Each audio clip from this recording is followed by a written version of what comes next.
This video is on recognizing domestic abuse and coercive control, offering a trauma-informed approach specifically for healthcare professionals. This video is survivor-informed and evidence-led. Lived experience is used to illustrate patterns, but this is not clinical instruction or case studies. What makes abuse domestic involves the relationship context, a pattern and power dynamic, and ongoing harm.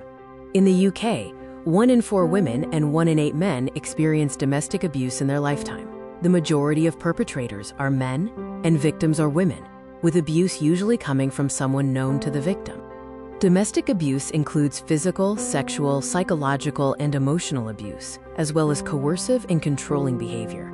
It also includes economic, financial, honor-based, FGM, and digital abuse. GP surgeries are often the first point of contact, as abuse can present as symptoms.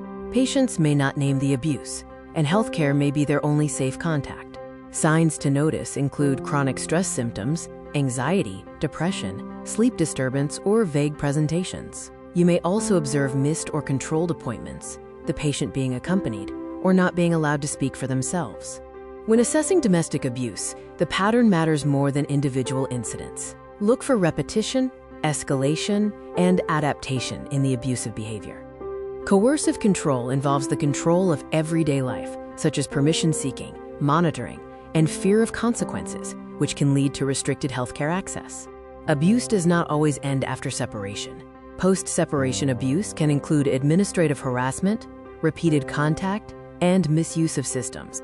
Children may be used as tools in domestic abuse, through contact being used as control, instability, micromanagement, and strategically used allegations.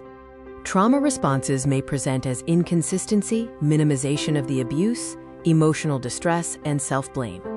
Documentation is vital for tracking patterns over time, recording the language used by the patient and abuser, and noting the impact on the patient's life and health. What not to do includes: do not mediate or suggest couples counseling, do not pressure disclosure, do not promise confidentiality, do not encourage the patient to leave, and do not minimize or normalize the situation. There is a symptom overlap between menopause, CPTSD, and chronic stress, which is important to consider in clinical assessment. Early recognition matters due to the risk of stalking and homicide, especially with a history of coercive control. Refer patients to Women's Aid, local domestic abuse services, safeguarding leads, and MARAC for support.